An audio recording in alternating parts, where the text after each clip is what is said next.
这个中国搞这个模拟哦，在蒙古吧，哦，说复制了内蒙复制了博爱特区哦，然后呢说目标叫瘫痪总统府哦，到时候说斩首哦，把掳走，徽钦二帝把他掳走一样哦。那他说呢，要迅速夺取总统府，而且呢，在渔船配备高压水炮，所以到时候可以协助攻台跟渗透哦。那这个复制个博爱特区呢，日本人去观察勘察，日本媒体说误差非常小，只差2公尺哦，所以它的模型跟真的博爱特区只差2公尺，就非常准了嘛。我要打你哦，到时候误差不会超过2公尺哦，就非常准哦。那另外呢，日本媒体也估计说，中国现在反正这种各种讲法，这几年一直讲什么2025啦，2025已经到了，2027啦，2030啦，2035啊都有哦。之前还有2023呢，那已经过了，好不好？说呢，2026日本说中国呢就会打台湾，然后呢，冲绳的美军呢会变成炮灰哦，第7舰队航空母舰呢受到重创。然后呢，舰队司令战死，好惨了啊！所以呢，这个日本媒体吓美国哦。那另外呢，卢比欧美国国防部长在参议院作证，人家参议员问他说：“台湾买东西怎么那么久呢？不止台湾了，很多盟国要买军购都很久呢。”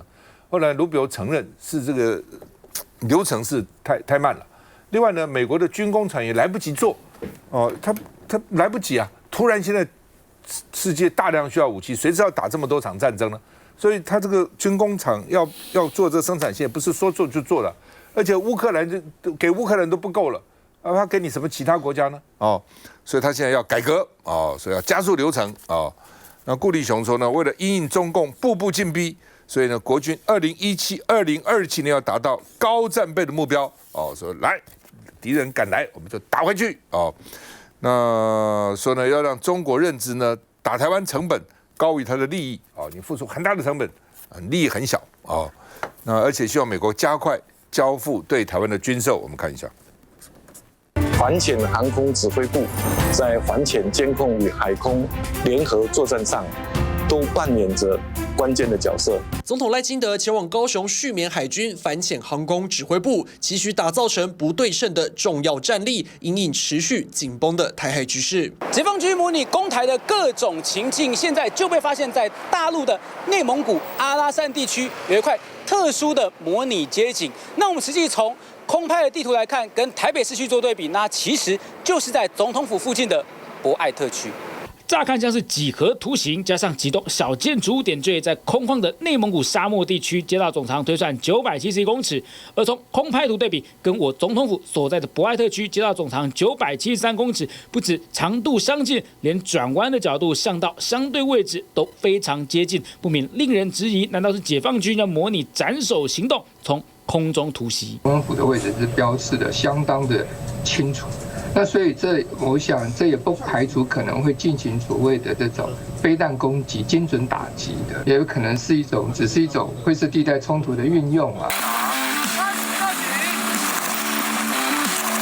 防止敌军入侵，我陆军步兵2五拐旅步武营也实施野战训场射击，提升国军滩岸战斗应变能力。同时，国防部长顾立雄更在接受《纽约时报》专访中特别提及，希望美方加速对台军售。美军现役中校布莱恩·科格的分析，共军或将于2026提前攻台，以密集飞弹、网络攻击，将优先夺取台湾南部1/3与澎湖地区，瘫痪供电、通讯、防空系统，更可能同步攻击冲绳加手纳基地、三泽基地以及美国第7舰队母港横须贺，造成美军战力的大幅受损。台海局势不断升温，任何可能冲突的状况都必须先做好万全准备。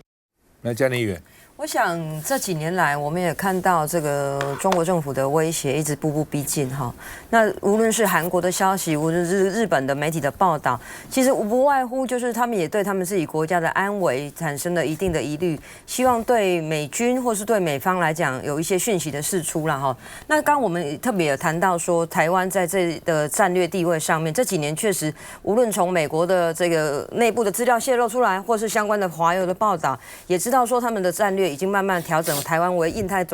太地区战略最重要的地方，所以难怪这个韩国会有点担心啦。好像刚赵大哥讲说，如果这个从韩国真的要撤撤到台湾来，我想我们当然也很欢迎啦吼。台湾确实特别需要保护，而且我们也看到说，无论最近从辉达啦，或是很多其他的 AI 的产业，陆陆续续也在评估说对台湾来加码或是投资等等哈，也显见说美国对台湾来讲，或是美国视台湾来讲是很重要的战略伙伴的地位。那特别我刚刚谈到就是说。其实最近有很多美方退役的将领哈，也在呼吁美方，无论是军售的期程要加快，好这个武器装备等等赶快交给我们之外啦哈。那另外一个就是说，其实我们也很需要美方提供相关更多人员的训练啊，毕竟我们在台湾的训练运用这些武器也需要美方的协助。我想这个整个大战略来讲都是好事，往这个方向来看，让我们全民哈对于国防的安全意识要更加提升，这也象征的是赖总统提出说国安简报的重要性。梁志涵，好，我想要特别讲一下，我今天看到这个新闻呢，我就觉得似曾相识。果不其然，它这个新闻其实在去年的3月份的时候就已经出来。但是我觉得更有趣的一个点呢，我就进一步去查了立法院在这过去的3个会期当中，到底有没有针对这么严重的事件呢，已经去模拟出整个博爱特区。那是不是请他来做一下报告？结果我就发现了，其实去年3月份的时候，3月27号，当时国防部长邱国正，抱歉，他就特别到这个国防外交委员会来报告国军无人机运用现况的发展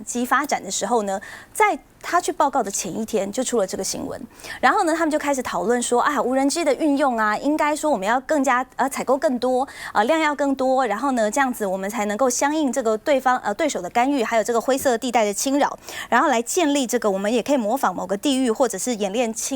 这个侵扰等等。意思就是说，去年这则新闻出来的时候，非常巧的，这个时候呢，这个国防部长就说我们应该采购更多的无人机。那今年呢，同样也是在讨论这个无人机的话题的时候。同样的这条新闻又跑出来了，可是我要请大家特别注意，其实我去看了日本的这个所谓的记者实地走访的这则影片，他并不是到内蒙古去确认了说，这边真的有一个这样子一模一样的地方，然后呢是复制我们的博爱特区。但是呢，刚刚大家有没有记得，在这个新闻当中，有一位叫做这个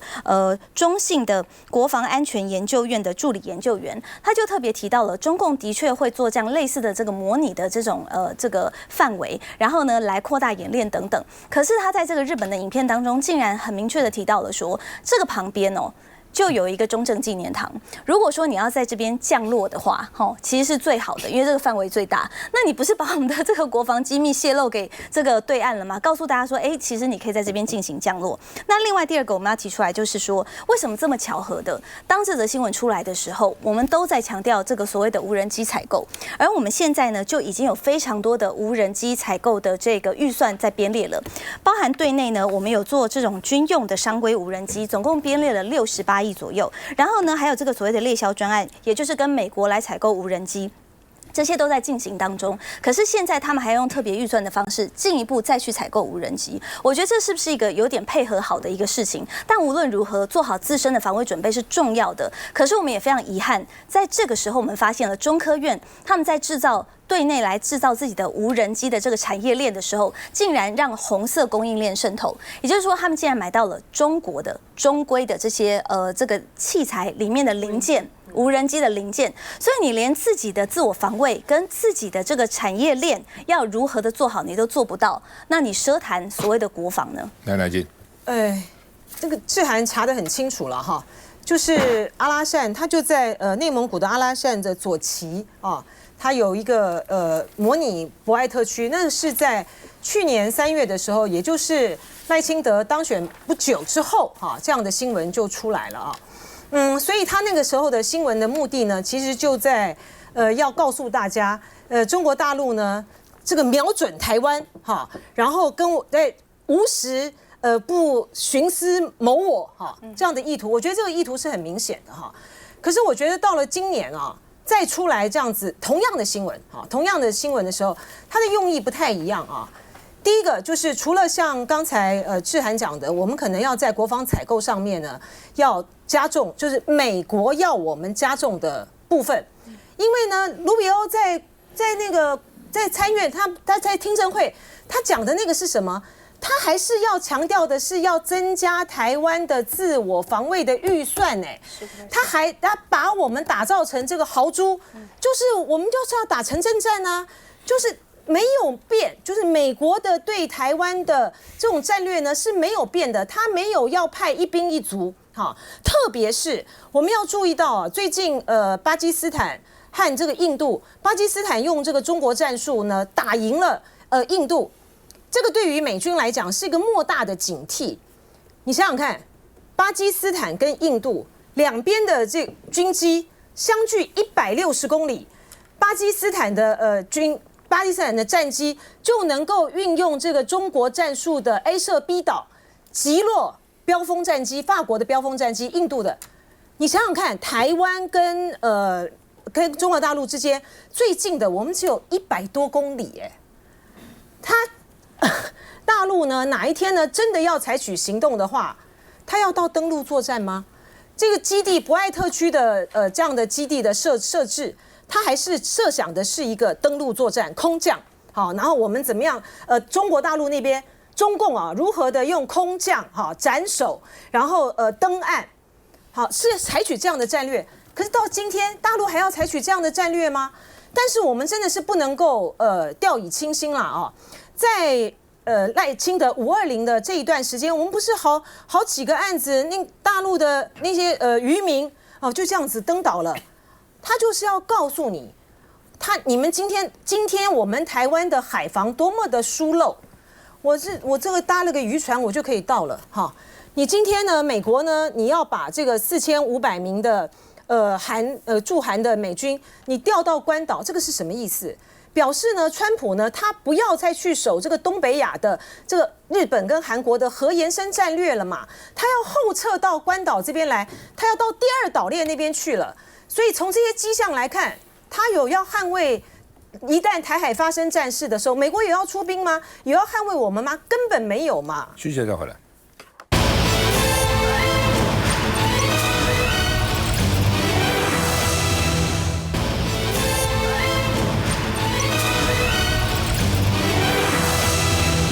好，赖清德呢，在520这个就职周年演讲的时候说呢，他要在野党呢替他们做国安简报哈。当时我真的以为赖清德要自己来跟他们见面了，后来发觉是国安团队，团队谁呢？吴钊燮啊。那总统府证实呢，潘孟安总统府秘书长已经打电话给国民党跟民众党，跟这个黄健庭国民党秘书长，还有民众党秘书长呢周一修通电话所以要规划那总统府说呢，这个朱立伦现在要求说赖清德你自己要出席，我们出席，那你干嘛？如果说只是国安团队出席，跟立法院简报就好了，干嘛要两在野党的这个主席都出席呢？总统府说要请潘孟安来协调，看看到底怎样。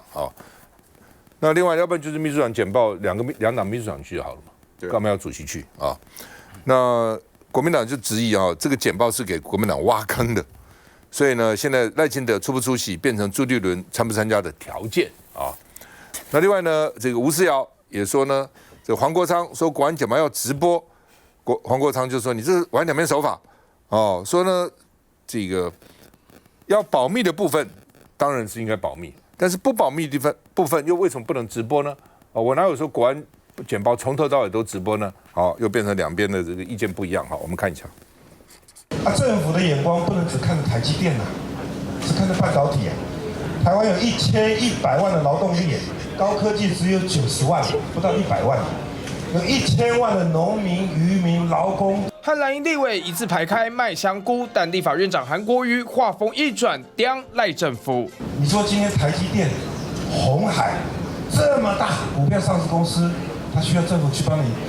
帮我接订单吗？不用。政府，你不用帮我接订单，我自己接。我很强大，我只要你在法律上协助我就可以。毕竟台积电赴美设厂投资1000亿美元，让在野党忧虑护国神山有国安危机。只是总统赖清德520就职周年抛出要向在野党的国安汇报，至今仍没松口，要亲自出席。总统，请问国安简报您会亲自出席吗？秘书长潘孟安已致电给蓝白两党的秘书长，简报内容还在加速规划，但蓝营开出条件，要总统亲自出席，否则毫无诚意，朝野更不会真正和解。不止蓝营有预设条件，民众党主席黄国昌立场也再度重申，除了国安机密以外，其他内容要向国人公开直播。国安牵涉到机密的部分，不适合公开的不要公开。其他重要的政策议题，赖总统找在野党的领袖要谈什么事情，人民关心的重要议题，全程公开直播。国安汇报还没促成，朝野就开始先各自盘算。这个当初他抛出说要跟在野党对话，本来是大家是善意解读，也就是说希望回到朝野共商国事这样子的一个角度来出发。那赖清德总统就任满1周年，他屡屡声称要让台湾团结。你作为总统，你本来就应该要拿出高度嘛。所以朝野共商国事，我认为是在朝小野大的情况之下，它基本上是一个必答的题目嘛。结果没想到过了几天，峰回路转，变成说他来安排国安简报，这个跟总统主动抛出邀请大家坐下来谈的，展现出来高度是完全不一样的嘛。因为一个是你愿意弯下腰来跟在野党好好协商，谈的也不见得只是国安的问题嘛。这是国事如麻这么多的事情，对不对？但国安简报那是要上对下，我现在有事要跟你布达哈，你要来哦。而且他不只是上对下的态度，他还是半勒索的心态。我们刚刚第一段的时候，我们是不是讲多少罪恶假国安之名以行之啊？你如果不来，他顺势操作，你看看这些家伙不关心国安，这心怀险恶嘛。你如果要讲要团结台湾，你就好好回应，不管是朱立伦主席或者是黄国昌主席的请求嘛，就是一个3党党主席坐下来去谈国事嘛。即便大家吵吵架，没有办法这么快达成共识，好歹迈出一步，这样才有机会促成团结啊。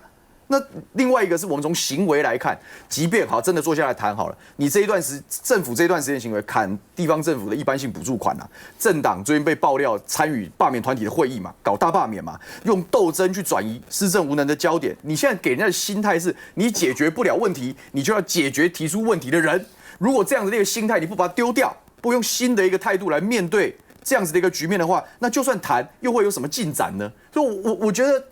这件事情的峰回路转，让我其实是非常失望的。我们本来都希望国家可以赶快回到正常的轨道上，但现在看起来，不管是从他的操作上，或者他的心态上，显然民进党政府没有任何调整的样子。嘉玲姐，我是觉得大家也不要太预设立场了哈，因为毕竟这也是赖清德总统的一个善意。但是就直播这一点，我个人来讲，我也是有点疑虑。其实这个牛委员也知道，我们在立法院好几位委员在开秘密会议的时候，也是在直播啊，也没有把手机关掉啊，该把手机收起来也没有收起来啊。他觉得就他的立场，他不是秘密。可是呢，在整个国安的考量，他或许他就是一个秘密。所以当你没有办法去区分什么才是秘密，什么才是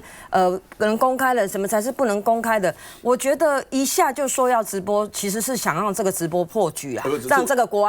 安的这个简报破局，然后拍谁让我讲完哈。所以在这个状况之下，我认为既然递出了这个善意，我们是不是能够稍微大家各退一步，好，让这个国安的简报，因为这个国安简报为什么会来安排？也就是说我们在国内遇到这个渗透的部分啊，或者假讯息的部分，或是呢中共不断的，你看哦，我们各党都有被渗透。对不对？你看，我们民进党也有党员被渗透嘛，对不对？也不是已经现在已经抓起来了嘛，对不对？所以这个问题是在国内各个政党里面都会遇到的状况。如果能够坐下来把这个国安简报完成，假设赖清德总统能出席，我觉得非常好。好，但是这不是上对下。那总统跟你做简报，你的幕僚跟你做简报，还是你的老板跟你做简报？我觉得大家都不要拘泥这个形式，有一个人或是有一个团队帮你做简报，是为了凝聚各党对于我们现在国家安全里里外外遇到的状况，凝聚共同的图像，知道里面跟外面我们受到的威胁，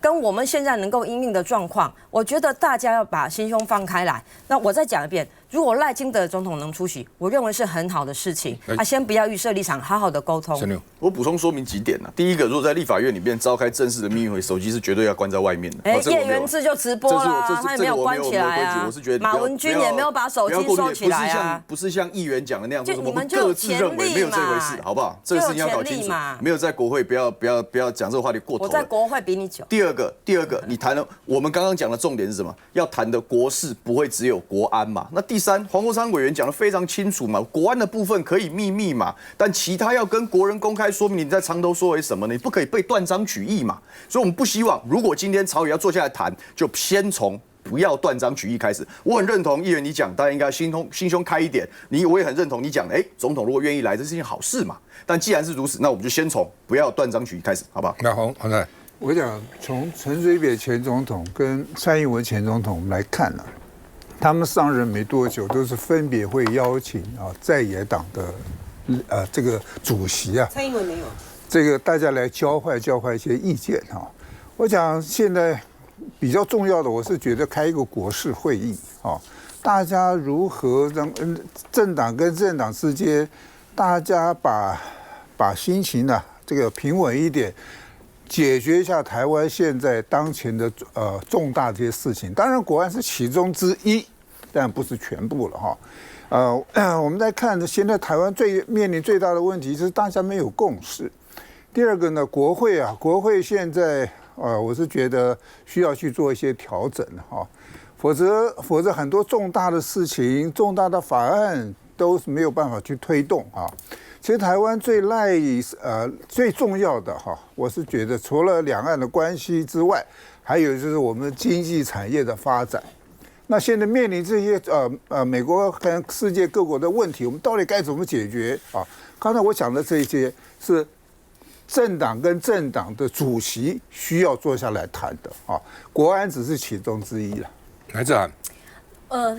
感谢那个牛煦庭委员哦。其实今天我们还是要帮这个我们的黄国昌主席还有委员来澄清一下，同时也跟这个嘉玲议员说明一下，事实上这个东西确实是被很多人断章取义，而且一条龙了。正如刚刚牛煦庭委员所说的，其实黄国昌主席他那时候在说的是，既然朝野的领袖要对谈，就不能够只谈。比方说国安的议题，还有很多重大的国事题目，是不是大家来讨论？而这些国事重大的议题，其实也是国人非常关心的。那我们是不是用比较公开透明的方式，大家呢把这些内容可以摊在大家面前？那么共商国事的目的不就是这样吗？激起群起的讨论，让众人的智慧来超越个人的智慧。可是非常遗憾的是，这个会谈都还没有进行，这个案件已经先射出来了。不管是很多的绿媒开始做一条龙的操作，说哎呀，黄国昌想当网红想疯了。竟然这个国安的汇报会想要来直播，请问黄国昌有这么无知，有这么天真，竟然会说这个国安的汇报要来通过直播的方式让大家共所周知吗？